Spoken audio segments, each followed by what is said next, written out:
Hi there, welcome back to Not Another Budget. I'm Nicole, this is Mr. Bowie, and on this channel I'm attempting to cash budget my way out of debt, fix areas of financial misbehaviour, and today I wanted to talk to you about the rather interesting subject of clothes and how we kind of navigate this. And it's kind of tied in with finances, but there's a bit of a fine line as to how I've decided to tackle my clothing wardrobe situation going forward. And why am I talking about this subject specifically? Well, it's the summer holidays. I do have debt to pay off. I have income which is back to normal. I am someone who sells regularly my own things on Vinted. And as a teacher, I have now 4.5 weeks stretching in front of me at a time when the amount of back to school marketing for both students, parents, and yes, teachers is definitely in full swing. And having done a year of teaching now as a qualified teacher within my department and knowing which specialisms I'm looking after in teaching, I am a design and technology teacher in a secondary school in the UK, I have realised just how quickly I go through clothes and certain types of clothes.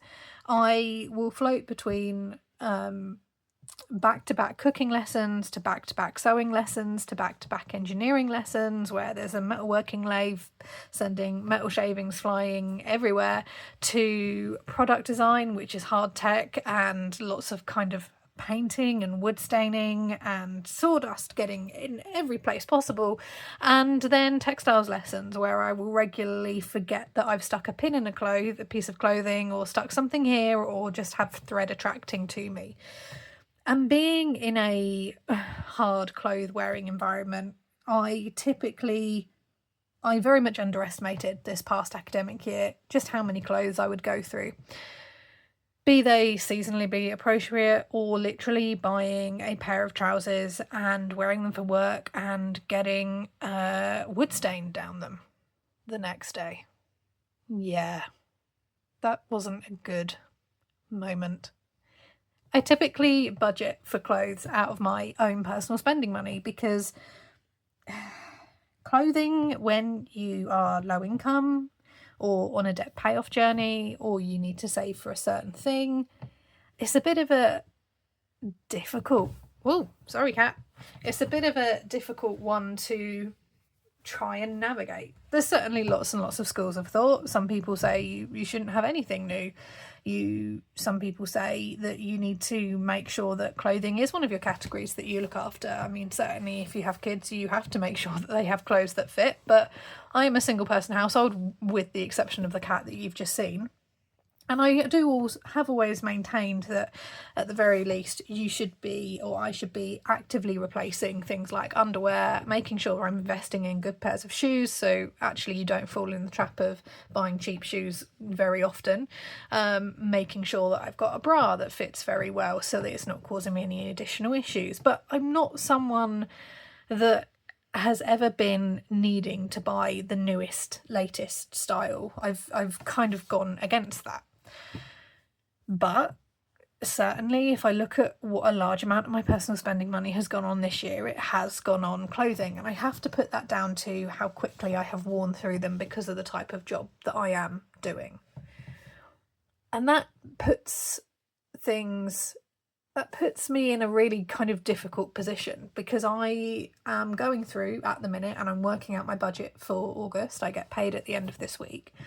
And whilst, yes, my budget is relatively back to normal, and while I do have a good amount coming in from Vinted quite regularly, and while I am at the point where the next video I film today will be a cash stuffing for the emergency fund, that doesn't necessarily mean that I can just go out and afford to just replace a work wardrobe.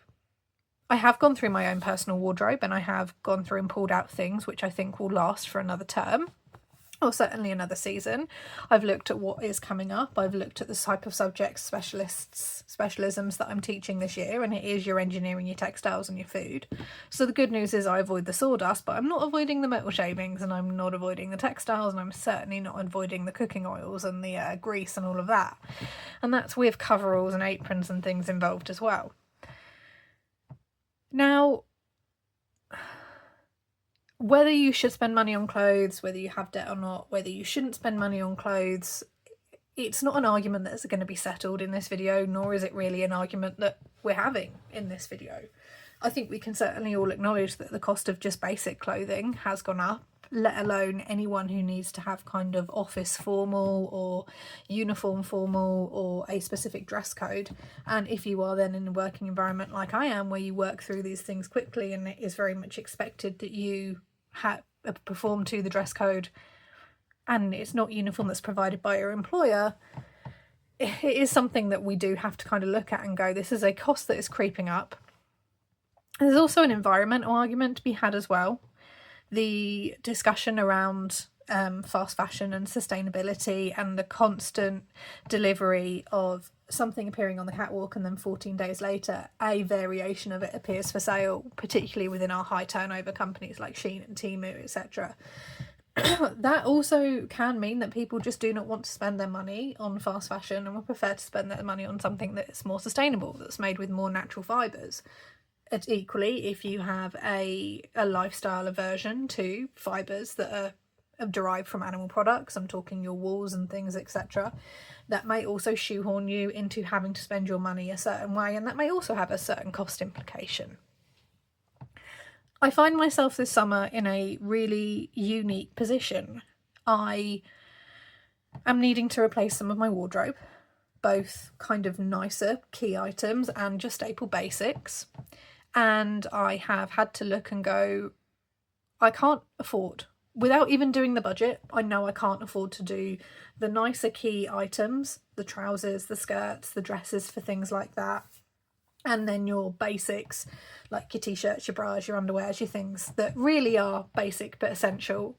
But I kind of need those things as well.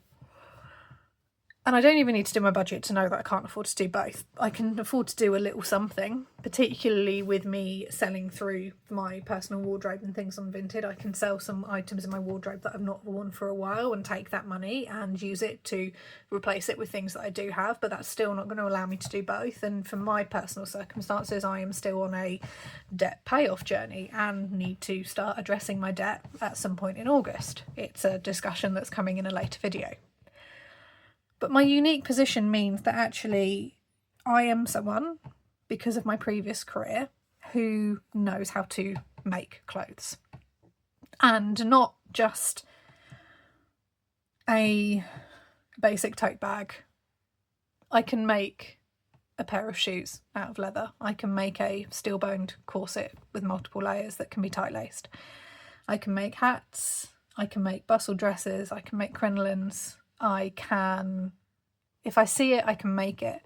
And that is because I have the virtue of 2 decades. I mean, I'm 33 and I have been sewing pretty consistently since the age of 13. I've spent all of my educational life focusing, when I was a student, focusing on the construction of garments. Some of them very complex, some of them very simple.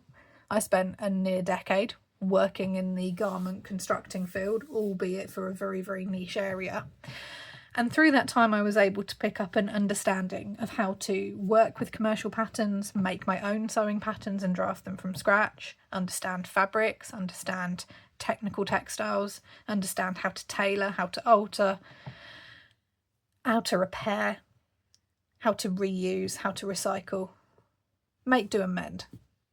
But it was never a skill which I put towards making my own clothes. It was something that, having done it as a career, I had no desire at the time to utilise for my own wardrobe purposes, because I was so caught up in the worlds of bustles and crinolines and corsets and hats and shoes and just about everything in between, that the thought of making a simple skirt or a simple pair of trousers for myself just was too much. I needed to come home and not have that as a hobby.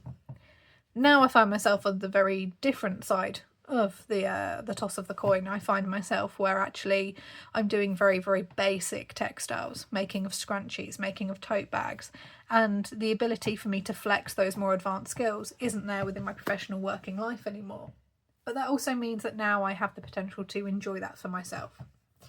I have a wide abundance of fabric through those years of going through and working professionally in those fields, and whilst I have culled an awful lot of it, I have certainly kept some as well, because I've looked at it and gone, I can do something with you and I like you and there's something there. I have the sewing patterns to work with commercially, because again, I have bought many throughout my life. Some of them I've had for over a decade, some of them are very rare, some of them are very vintage. I will buy bundles, keep the ones I like, and then sell on the ones that I have no interest in, and that pays for it itself. So I have the sewing patterns and the ability to work with them. I have most of the things that I need, but I might need the odd bit of elastic, I might need a hook and eye bar that if it's not the right size, I might need a certain button that's a certain size, but I have everything I need to get started. So the question I've really been grappling with is, why don't I just go ahead and make, if I can, those nicer items, the things that do cost you the money on your budget, but when you have to replace them, you kind of feel it. And instead, if I'm going to have to pay money to replace clothing wise, I focus instead on your basics, your underwear, your socks, your bras, your basic t-shirts, which at the minute, because of that whole fast fashion turnaround, are still cheaper for me to buy on a multi-buy offer than it is for me to buy the fabric and make. There will be, I'm sure, some additional expense involved in me making these items.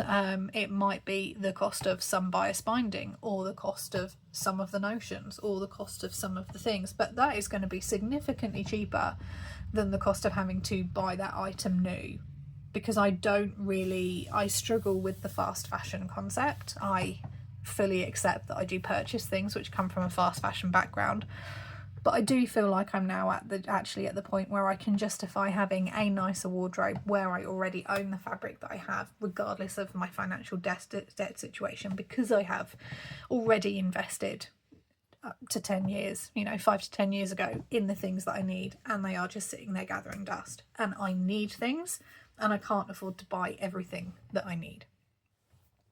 I'm going to therefore take you through the fabric that I do have. There's a bit of editing in this video. And I'm going to take you through what I have, how much of it I have, what my plans are for a little bit of it. I'm going to take you through the sewing patterns that I've settled on, what I've started making, what I haven't started making. Some of it is schools project based, so there's a little bit of that going on there as well. And I don't know if I am going to be able to film me sewing and making, because I like and maintain my anonymity. That's very important to me as a teacher, and it's very important to me as a private individual as well. But certainly I will look forward to showing you the finished products and letting you know the cost of each one. I'm not going to factor in the cost of the fabric, because it's been paid for and recouped itself many times over. But if I do have to spend anything towards a garment from this point forward, I will of course let you know. But that is just my little 13-minute opener. It's a slightly longer video. We're going to come back at some point, guys. This is also a slightly different video, so if you have no interest in looking into fabrics or looking at fabrics or anything like that, you can just bow away here and let me know your thoughts around should you make sure you spend on basics, or should you make sure you maintain a wardrobe to a certain level? How do you go ahead and do it? You can bow away now, you can tiptoe away now, and I will see you in the next one. But for everyone else, please enjoy a little sneak peek of my very extensive fabric stash that I'm keeping for myself. See you soon. Hello, welcome to my conservatory. So, first up, and in no particular order, I have this printed viscose fabric. There's about 3 meters here, which is enough to do one item, and it's quite wide as well, which is always a good thing. Then, coming up again, we're going to stay with the printed viscose for a little bit. I've got this as well, and this is a really, really lovely print, and I kind of wish I got some more, and I might try and see if I can track some down if it's not too expensive. And again, 3 meters here as well, so enough to do one item, but I kind of want a dress out of this, and I don't know if 3 meters is going to be enough. Then we have, in varying different lengths, 14 meters total of this purple paisley, and I love paisley print. I don't know why. I think it might be my dad. But I've got 14 meters total, which is enough to do me 3 good sized amounts of something. I just don't know what it's going to be yet. It might be a skirt, a dress, and a pair of trousers, or a couple of different types of trousers and a couple of skirts. We'll see, but I've got a really good amount, so this is something that I'll be using quite a lot of.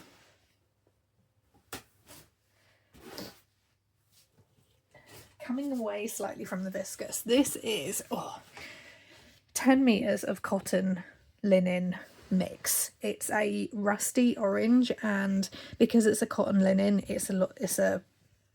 the weave is a bit tighter. There is a really kind of nice wash, but because of the type of fabric it is, when you do wash it, you do come away with like kind of, you can see slightly from the black here, some kind of like grainy fibers, which isn't the best. So this might need a couple more washings, but because there is 10 meters of this and I have it in the black as well, again, that can do me a couple of really good size items or 3 smaller pieces. But I love this. It's really versatile, and it's something I've had in my stocks for 6 years, so I'm keeping hold of that one.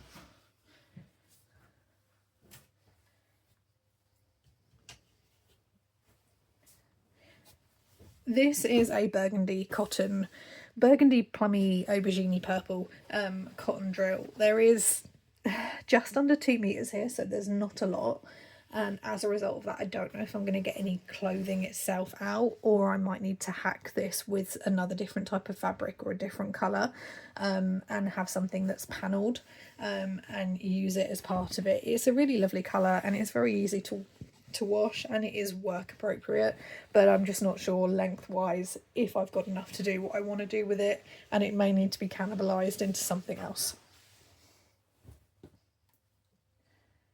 And same again for this one. Now it needs an iron. This is a linen look viscose, so there is a little bit of a cotton mix in there as well. But again, I think I've got about 1.5 meters, so this is something that, yes, needs an iron, but also might need to be mixed with other things. It's got a really kind of interesting pattern going on, which makes it quite nice and relaxed, and I'm wondering whether I just put this to one side and work on it as part of a summer wardrobe, whereas actually what I'm doing is going into a autumn winter style wardrobe with a little bit of spring transition in there as well. So we may not be using this one straight away. Back to the printed viscose, you can see it's a fabric that I like working with, and incidentally, before anyone gets kind of commenty, it's a fabric that's made with a lot of items that we pay a lot of money for in shops, so I might as well just buy the fabric and make it myself.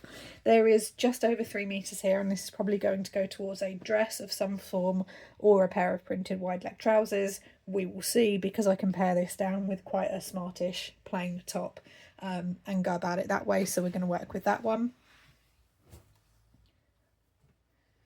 And again, a little bit more. This is a linen look cotton viscose mix in this gorgeous kind of like mustard yellow colour, which is a colour I love. And there is just under 3 meters here, so this would either be plain trousers, dress, or a skirt, but it's only enough to make one item. However, I can find more of this fabric if I really wanted to, but the aim of the game here is to not do that. So again, yes, it needs an iron. It's the curse of the fabric that it is, and it's incredibly frayy, but I'm going to have a go and see what I can make out of this.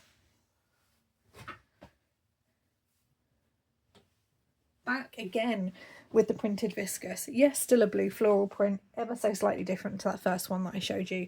There is 5.5 meters here, so that is enough to do me 2 pairs of skirts, or a dress with more components to it, or a pair of trousers and a skirt. So I'm going to try and squeeze whatever I can out of this. The idea being I use as much of the fabric as possible. And again, this is something that I've had, and the next one I show you, that I've had in my stocks for 5-6 years now, so it's well worth using, and I still like the print, and again, it's still a fabric that I like using as well. So we're going to see what I get to make up out of this. Okay, I did say I like the mustard, and I do like my florals as well. There is 10 meters here of a cotton viscose mix fabric. It's more viscose than it is cotton, and again, it does need a proper good press and an iron, but I still like it as albeit it's a little bit thicker than the viscoses that I've just shown you, and therefore that's a really good option for, say, a skirt or a dress or a pair of trousers. You'll notice that I'm shying away from tops, and that is because I wear through tops and t-shirts incredibly quickly with the role that I do. So those are things that, because of the pricing of them, I'm likely just to go ahead and purchase, whereas my other kind of wardrobe staple items I am intending to make. This is a really fun, pretty, very kitschy print. It's 2.5 meters of polycotton, and What I'm thinking of using this for is, because of the content that I'm teaching next year, specifically cooking, is I might make this, I might back it, which I might need to find the backing for, and make it into an apron or a pair of like work overalls for work, or kind of like a duster kind of work jacket thing. With it being polycotton, and in fact this cost me £2.50 for the whole lot. With it being polycotton, it's not an expensive fabric. It's a fun enough print to stand out, and certainly I'm not going to lose it to my colleagues. And I think as well, do excuse the bins being collected outside, there's enough there where I can kind of turn it into a duster jacket with many different pockets for me to use when I work, and try and protect my own clothes a little bit more, which is a mistake I made this year. So I've got 2.5 meters of this. It's just a bit too kitsch for me to wear as a skirt, but as a fun thing for work, I think this could work quite nicely with many pockets and a bit of plain polycotton lining as well. So I'll let you know how this turns out. It may be a pattern that I create myself, because I do have the ability to do that rather than a purchased one, and we'll see how we get on.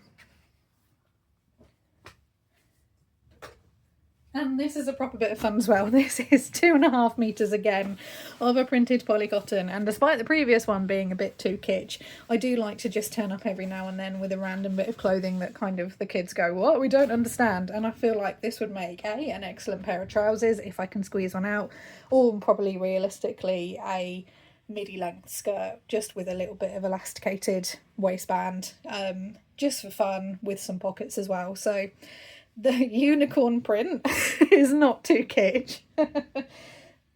So I will go ahead and get that made up as well.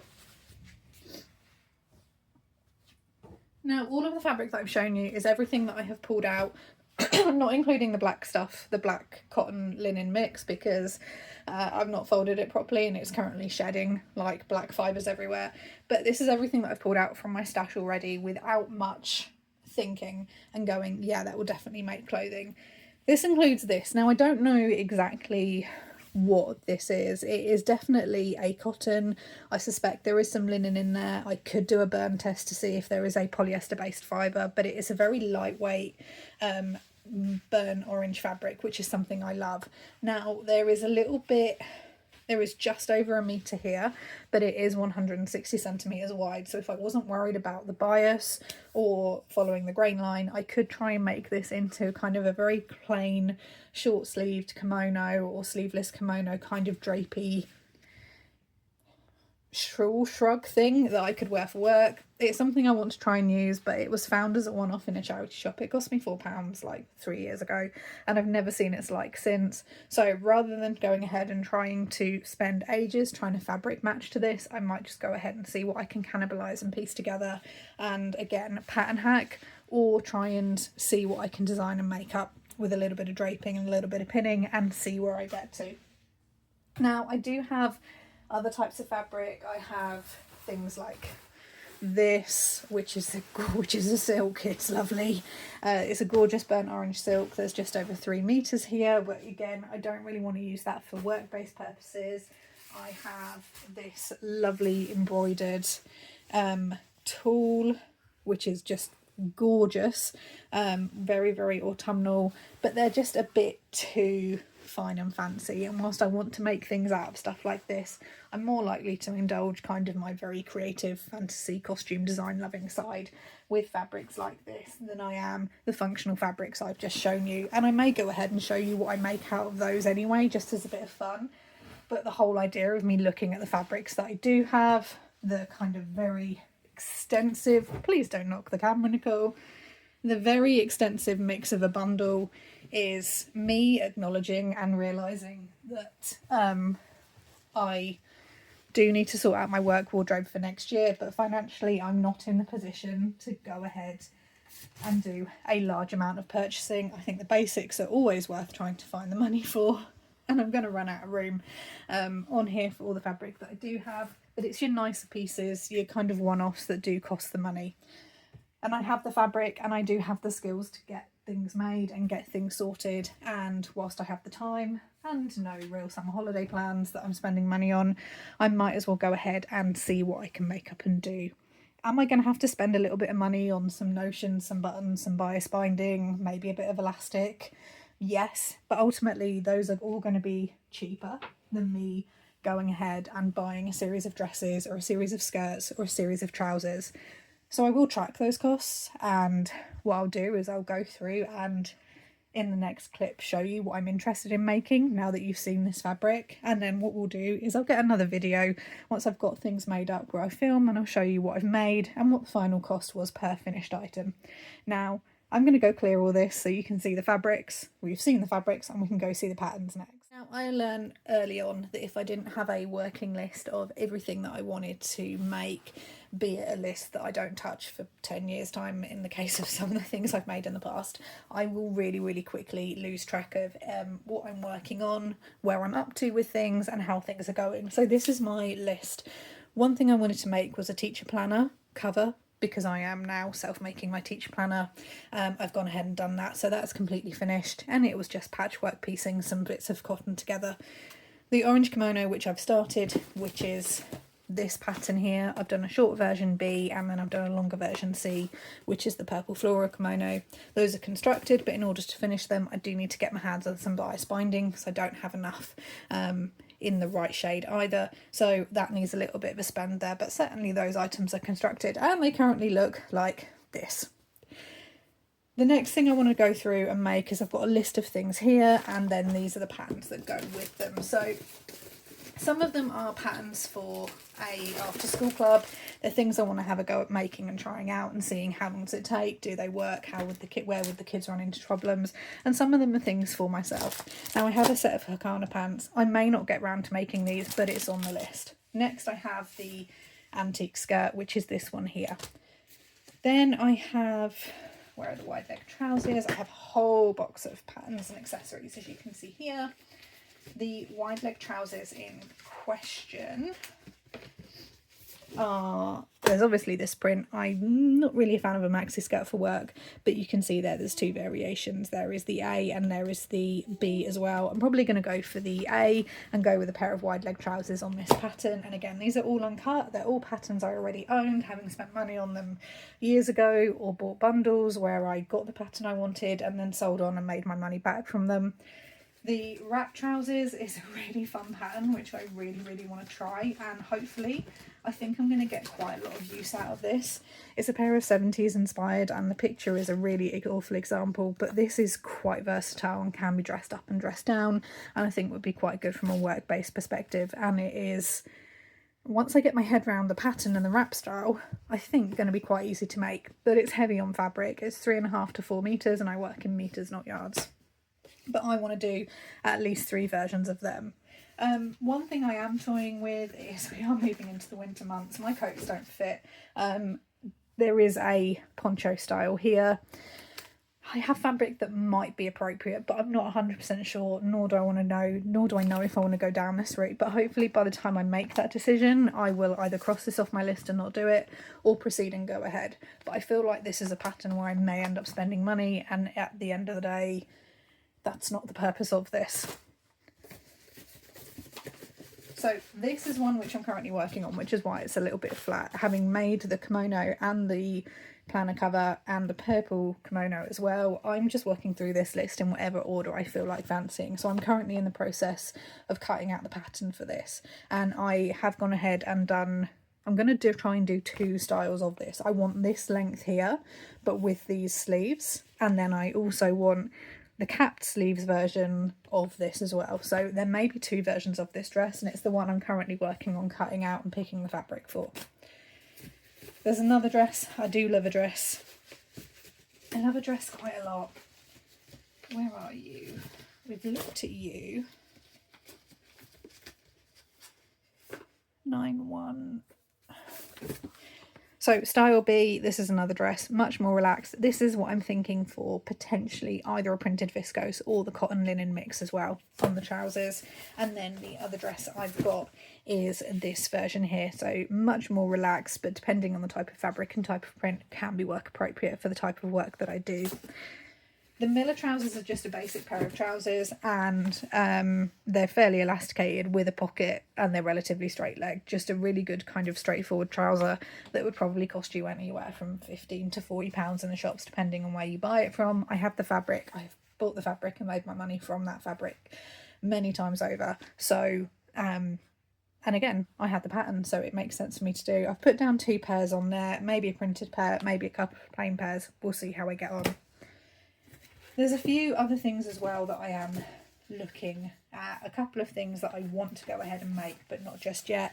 One of them is this. It's fit dependent, and I'm not quite sure with me going through kind of a healthier eating kick how that's going to finish. So at some point I do want to make this, but it's not on my list yet.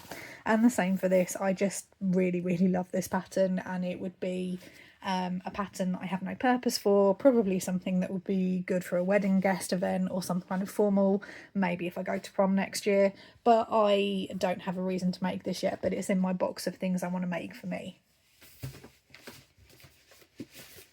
Other things as well that I want to try and have a go. I've got 2 different styles of tote bags, and that's because I have been making do with bags for life this year. I want to make sure that I've got a fabric strong enough from all of my scraps. I may go ahead and patchwork it, I'm not 100% sure, and this may not be something that gets made this summer, but both of those are on my list. Other things on my list to do are very, very school specific.